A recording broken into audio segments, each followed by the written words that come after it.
The Carrington estate was a fortress of wealth. Marble halls, glass towers, a staff of 20.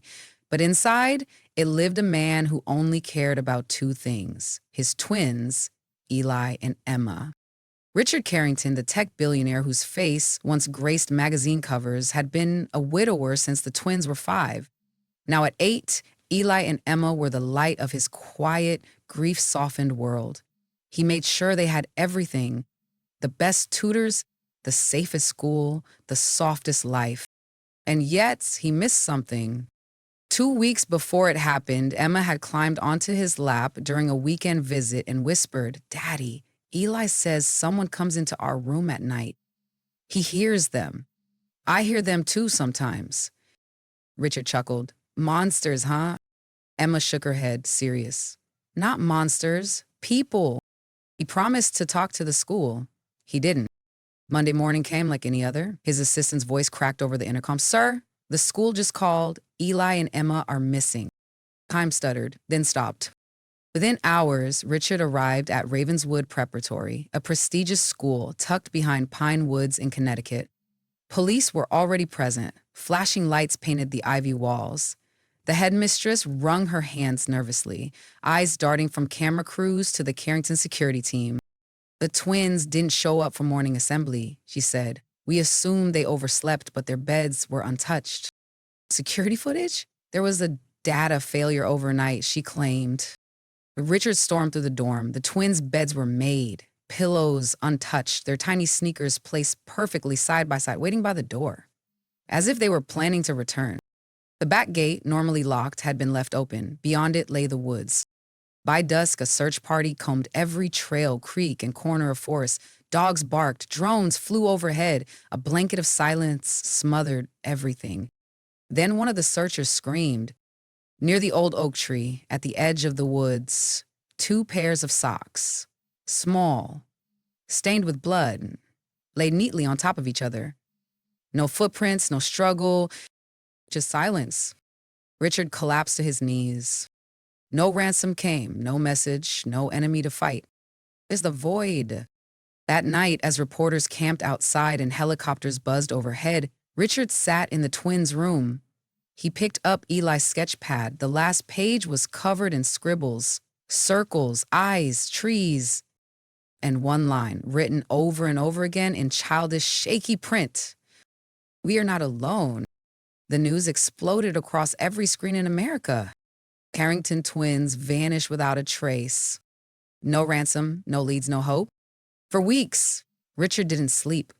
He met with the police daily, pressuring them with every ounce of power he had. Still, nothing. Surveillance tapes from the school were corrupted, conveniently so. Teachers gave conflicting accounts. One claimed the twins were last seen at breakfast. Another swore they were in bed that night. Richard's gut told him the truth was being buried. He hired a private secret agency, a firm known for uncovering things the police couldn't or wouldn't. They swept the school, interrogated staff, analyzed student behavior, and scoured the woods with advanced tech. Still nothing.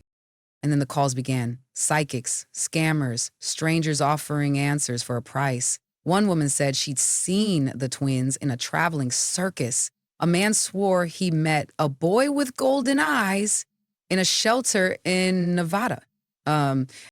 Richard followed every lead, flew across states, waited in alleys, sat in back rooms, hoping, praying to see a glimpse of his children. But hope is a cruel companion. It stretches thin, then snaps. 1 year passed, then 3, then 5. Emma's last diary was found beneath her mattress, pages filled with childlike drawings. One entry read, "Really says the mirror breaths at night. I don't like it. He says someone's behind it." Richard's empire crumbled slowly. He missed meetings, ignored investors. He stopped attending charity galas and board calls. His face faded from magazine covers. He didn't care. All he wanted was a knock on the door, one voice, one sign, but it never came. 10 years later, the twins were declared legally dead. Richard refused to sign the papers. Instead, he poured what was left of his fortune into a quiet effort tracking disappearances across elite schools, boarding academies, institutions hidden in plain sight. The deeper he dug, the darker the pattern became. 3 other students had gone missing at Ravenswood Prep in the last 20 years. All rich, all without trace, all silently swept away. Then, on the morning of the 12th anniversary, as Richard sat alone in the study, surrounded by dust-covered photos and untouched toys, his head butler walked in. "Sir, there's a woman at the gate. She won't leave." Richard barely looked up. "Tell her I'm not interested in interviews." "She's not pressed, sir," she says. "She found your daughter." Richard stopped so quickly the chair tipped backward. At the front gate stood a woman no older than 30. Dirt clung to her jeans, her eyes swollen, her voice barely a whisper. "I'm sorry to come like this," she said, trembling. "But I think I've been living with your daughter. Her name is Emma." She was thinner than he remembered, pale, her once bright hazel eyes dimmed by years of silence. Emma. The name caught in Richard's throat as he stared at the young woman sitting across from him in the private hospital suite. Her hair, now shoulder-length and tangled, framed a gaunt face. But those eyes, they hadn't changed. She hadn't said much on the way in, just clutched the small pink stuffed rabbit she refused to let go of, the same one Richard had given her on her 6th birthday. The agency performed a DNA test within hours. No doubts. She was Emma Carrington. But what came next wasn't a joyful reunion. It was something else, something heavier. "I tried to keep him safe," she whispered finally, voice shaking. "I tried, but they took him." Richard leaned forward, heart thudding. Who took Eli?" Emma's lips trembled. "The ones under the school." Her words spilled like shattered glass. She remembered a hidden chamber beneath Ravenswood, a door hidden behind the old supply closet in the east wing. She and Eli were taken there on their 3rd night at school, blindfolded, cold, afraid. "There were adults," she said, eyes hollow. "Men, women, always wearing masks. They talked about the gift, said Eli had it." "What gift?" Richard asked. Emma shook her head. "I didn't understand. He could hear things before they happened. He drew things he couldn't explain. They said he was special. I wasn't." They were separated after 3 years underground. She hadn't seen him since. "They moved me, different places, old houses, empty buildings. Sometimes other kids were there, but none of them lasted long." Richard's hands trembled as he clutched a photo of the twins. "You were 8? You went through this alone for 12 years? Emma didn't cry. Her tears had long dried, but her voice cracked when she said, "Every night I called for him. Every night I thought I'd hear him tap the wall like he used to, but it stayed quiet." Richard reached across the table, tears running down his cheeks. He took her hand, cold and stiff, and held it to his chest. "I'm here now. I'll find him. I swear to you, Emma, I will find your brother." Emma opened her small backpack and pulled out a folded piece of paper. On it, a rough map, drawn in pencil and blood-stained edges. She pointed to a spot near the back of the school grounds. "I think this is where they kept us. I remember the sound of water and the way the floor creaked when they walked above us." She rolled up her sleeve and showed him a scar burned into her arm, 2 rings intersecting with a line through them. "They marked us in pairs. Then they broke us." Richard stared at the symbol. And for the first time in 12 years, he felt something stronger than grief. Rage. 2 days later, before the sun rose, Richard and Emma stood in the shadow of the old maintenance shed behind Ravenswood Preparatory School. It hadn't changed in 12 years. Same rusting roof, same broken gutters. But now, Emma's hand trembled as she pointed to the ground behind it. "There," she whispered. "They brought us through a tunnel behind that tree." Armed with specialists from the secret agency, Richard ordered the ground excavated. It didn't take long. Beneath layers of earth and rotting leaves, they found it, a rusted metal hatch, disguised with brush and debris. When pried open, a ladder descended into a dark, cold tunnel. Richard hesitated. Emma gripped his arm. "I need to go down with you." Flashlights flickered on. The air reeked of mold, blood, and time. Walls were lined with scratched stone, markings made by desperate hands. A few steps in, they entered a square chamber. And there, in that buried room, the horror began to unfold. Chains bolted to the wall, children's shoes, torn blankets, a half-broken music box that still played a haunting lullaby. Richard's chest tightened.